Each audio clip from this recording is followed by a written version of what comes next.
Asri. Waalaikumsalam Ibu. Apa kabar Bu? Alhamdulillah sehat Bu. Ibu gimana juga Bu? Ini. Alhamdulillah baik. Ya, Oke, Bu Asri bisa nggak Ibu memperkenalkan diri Ibu dulu? Oke baik, sebelumnya perkenalkan ya Bu, nama saya Asriani, saya guru mata pelajaran PPKN, saya mengajar di kelas 8 dan asal sekolah saya mengajar di SMP Negeri 9 Kota Pontianak. Oke baik Bu, jadi Ibu ini guru mata pelajaran PPKN ya Bu ya. Oke, jadi hari ini kita akan melakukan percakapan praobservasi ya Bu ya. Iya. Nanti saya akan amati proses pembelajaran Ibu di dalam kelas atau sebelum saya melakukan supervisi kelas ya Bu ya. Iya. Nah, adapun tujuan dari supervisi ini, akademik ini atau supervisi kelas ini adalah untuk mengetahui dan mengevaluasi jalannya proses pembelajaran yang akan Ibu lakukan nanti.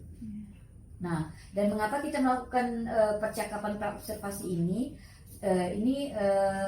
Percakapan praobservasi ini adalah sebagai persiapan awal sebelum nanti Ibu melakukan kegiatan pembelajaran agar lebih siap dan lebih percaya diri sehingga memberikan pembelajaran yang terbaik bagi murid-murid Ibu ya Bu ya. Jadi nanti saya ada beberapa pertanyaan Ibu yang akan saya sampaikan kepada Ibu. Yang pertama ini berkaitan dengan tujuan pembelajaran yang ingin Ibu capai dalam rencana pembelajaran Ibu. Oke, berdasarkan rancangan pembelajaran ya Bu, ada dua. Yang pertama saya itu rencananya itu adalah siswa dapat memahami tentang bentuk negara dan bentuk pemerintahan, apa saja sih negara-negara yang ada di dunia dan bentuk pemerintahnya seperti apa. Terus yang kedua itu adalah siswa dapat menemukan nilai-nilai dari keberagaman negara-negara tersebut gitu Bu. Ya, jadi ada dua tujuannya ya, yang ada di rencana pembelajaran Ibu ya, di rancangan pembelajaran Ibunya. Oke, baik Bu. Nah, yang kedua, bagaimana dengan area pengembangan yang ingin Ibu capai atau ingin Ibu lakukan observasi?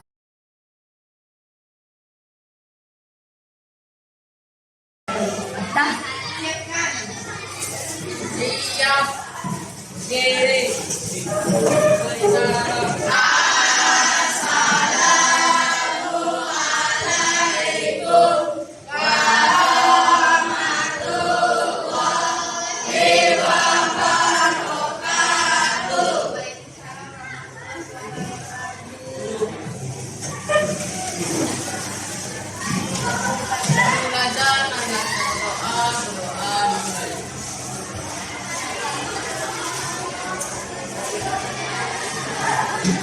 berdoa selesai. Oke baik, sebelum mulai pelajaran absen dulu. Yang tidak hadir siapa?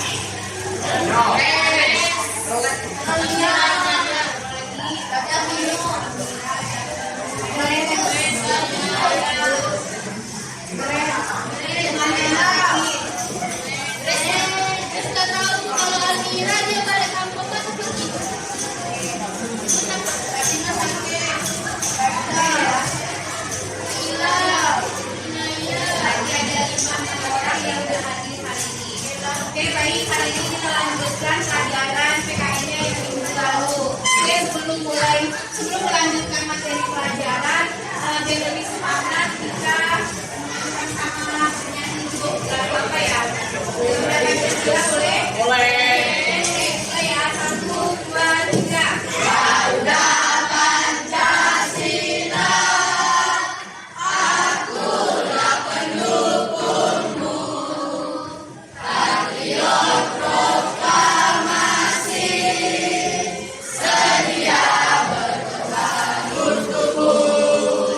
Pancasila dasar negara,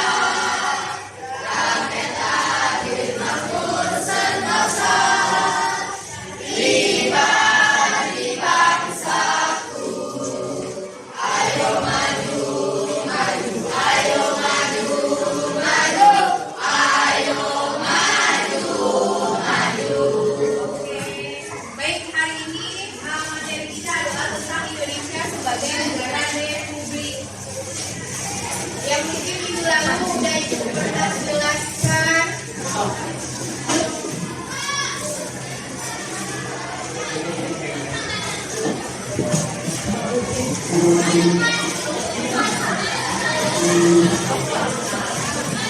bentuk negara. Bentuk negara itu adalah susunan organisasi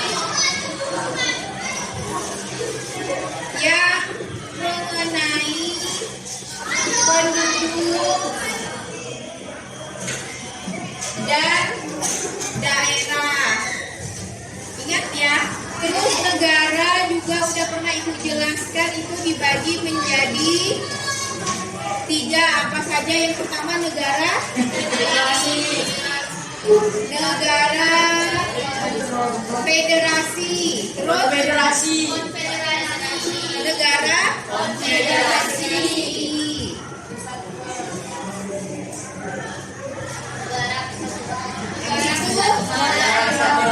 Negara kesatuan. Kalau negara federasi, masih ingat teman-teman, negara federasi adalah negara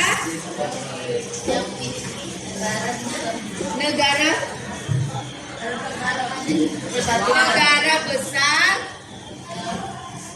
yang di dalamnya terdapat negara lain. Ya, terdapat negara lain atau lagi. Contohnya apa? Amerika, lagi Malaysia, Indonesia, India, Malaysia, apa lagi? Meksiko, Kanada.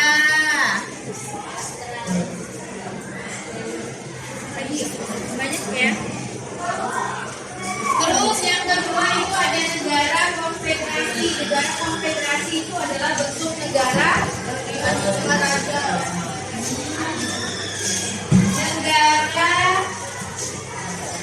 perserikatan yang berdasarkan perjanjian, yaitu negara ASEAN.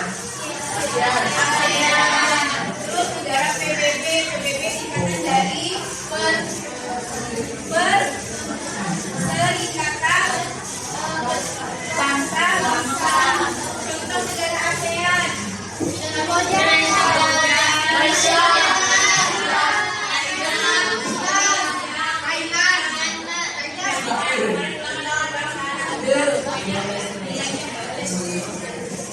terus jadi itulah negara konfederasi tadi. Habis itu yang terakhir negara republik. Negara republik adalah negara kesatuan yang berbentuk yang namanya satu, berarti tunggal. Oke, negara kesatuan contohnya Indonesia.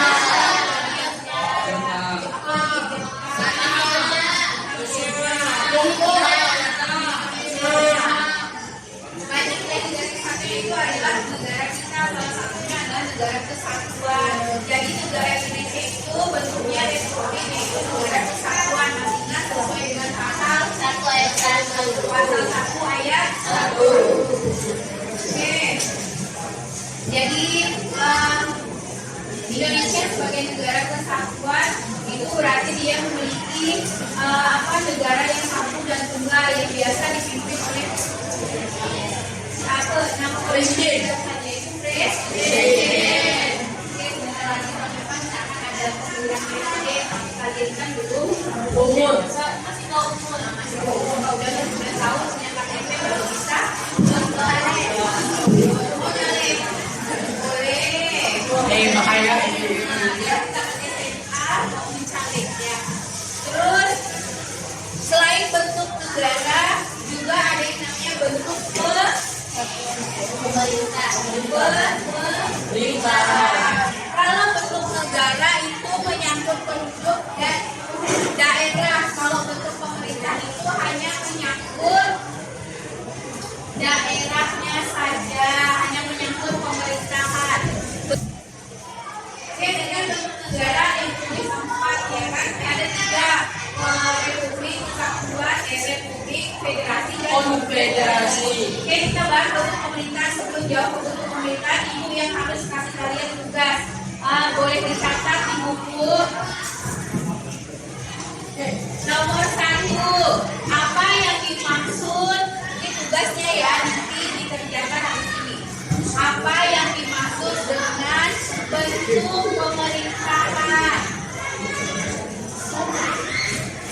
Apa yang maksud dengan bentuk pemerintahan?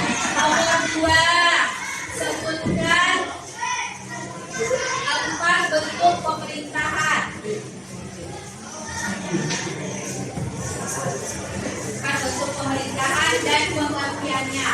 Oke, ya, jadi itu dikerjakan sambil menunggu jam materi jam mata pelajarannya ganti. Kalau tidak selesai, silakan kerjakan di rumah. Oke. Ayo dikerjakan sambil menunggu waktu, silakan kerjakan.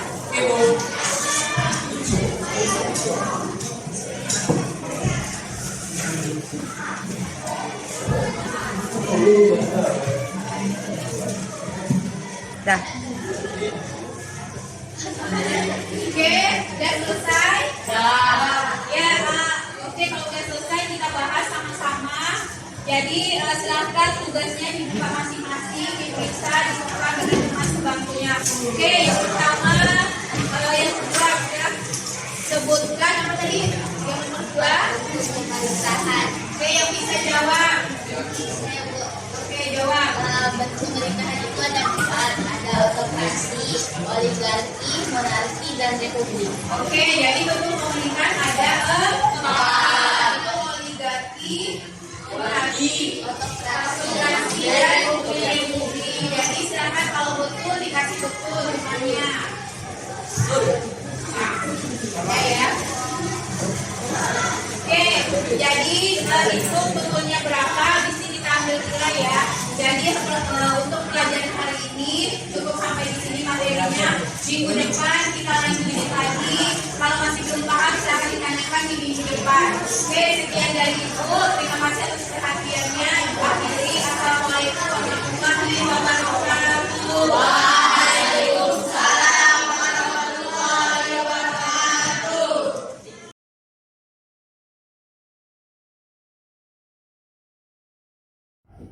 Assalamualaikum Mbak Asri. Apa Salam, kabar? ya, Bu. Alhamdulillah sehat. Ibu gimana Bu kabarnya Bu? Alhamdulillah baik juga. Alhamdulillah ya Bu.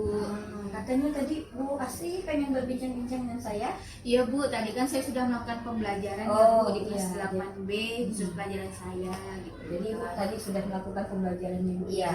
Jadi mungkin apa masalah Ibu hadapi ini Bu? Boleh juga Ibu ceritakan? Oh, masalahnya tuh yang pasti yang sering saya hadapi nih Bu, siswa itu kurang bersemangat saat belajar, mereka itu kurang termotivasi saat melakukan pembelajaran, minat belajarnya tuh kurang Bu, jadi saat belajar tuh kayaknya malas gitu kan, jadi kurang semangat. Jadi masalah Ibu hadapi ini siswa ya Bu ya. Iya. Jadi motivasi siswa yang kurang dalam belajar ini ya. Oke Bu, untuk kira-kira nih Bu, apa yang Ibu ingin dapatkan dari pembicaraan kita kali ini? Oke, yang saya ingin dapatkan dari pembicaraan kita hari ini, saya ingin menemukan solusi Bu, solusi untuk pembelajaran saya ke depannya gimana biar lebih menarik, biar siswa tuh lebih semangat. Jadi itu yang ingin Ibu lakukan itu ya. Solusinya. Ibu ingin menemukan solusi dari permasalahan yang Ibu hadapi. Oke, tadi kan permasalahan Ibu kan anak-anak yang kurang ya Bu ya. Tidak semua sih, tapi sebagian mungkin ya Bu ya. Sebagian tuh motivasinya sangat kurang di dalam pembelajaran. Kira-kira ada enggak Bu strategi atau langkah-langkah yang akan Ibu ambil untuk kedepannya lagi? Oke, untuk kedepannya strategi itu mungkin saya akan mencoba menggunakan model-model ataupun metode pembelajaran yang baru Bu, yang kekinian, yang bisa menarik perhatian siswa, membuat siswa itu lebih semangat. Misalnya seperti belajar di luar kelas, sambil belajar sambil menggunakan metode permainan gitu, tidak hanya di dalam kelas. Jadi biar mereka lebih semangat dan tidak bosan gitu. Oh, jadi itu yang akan Ibu lakukan Bu ya. Iya. Selain itu Bu, ada nggak strategi lainnya Bu selain tadi? Ya. Selain model atau metode, saya pasti menggunakan strategi yaitu media pembelajaran. Saya pasti menggunakannya misalnya seperti e-focus, itu pasti saya gunakan saat di dalam kelas. Terus selain e-focus juga bisa seperti permainan di luar itu menggunakan kartu-kartu atau gambar gitu untuk permainannya biar siswa itu lebih menarik. Oh, jadi selain itu Bu ya, Iya. menggunakan infokus minimal lah Bu ya, Iya. media pembelajaran. Media. Oke, mungkin ada enggak Ibu perlu bantuan enggak sih untuk melaksanakan ini? bantuan itu saya pasti memerlukan bantuan itu misalnya dengan berkolaborasi bersama guru mapel, saling bertukar pendapat, ide atau gimana biar pembelajaran PKN itu kedepannya lebih menarik, lebih meningkatkan minat belajar siswa dan tidak bosan gitu. Nah, jadi Ibu ingin meminta bantuan sesama rekan ya Bu Iya. ya. Jadi Ibu akan berkolaborasi bersama rekan, terutama sesama mapel ya Bu ya, agar strategi atau langkah-langkah yang tadi ingin Ibu lakukan itu berjalan dengan baik ya Bu ya. Oh ya Bu, kira-kira nih Bu, kapan akan Ibu lakukan? Mungkin akan saya lakukan insya Allah minggu depan itu udah pasti langsung saya lakukan Bu, karena biar lebih cepat, biar anak itu juga lebih semangat belajarnya, jadi karena biar tidak bosan, biar kedepannya lebih baik gitu kan. Jadi kalau makin lama ya makin lama lah anak itu tidak bersemangat, jadi insya Allah minggu depan. Oh, jadi Ibu akan melakukan minggu depan atau secepatnya ya Bu ya. Iya. Oke Bu, mungkin ini akhir dari percakapan kita kali ini, karena Ibu sudah menceritakan masalah Ibu dan juga Ibu sudah dapat ya Bu ya, dapat solusi dari permasalahan yang Ibu hadapi ini. Nah, saya juga tidak sabar mendengar cerita Ibu lagi nih Bu, kedepannya apakah nanti strategi-strategi yang Ibu lakukan itu apakah berhasil atau perlu Ibu tambahkan lagi strategi lainnya. Oke, terima kasih banyak Ibu Asri. Iya, sama-sama, saya juga terima kasih ya Bu atas Jumpa. waktunya.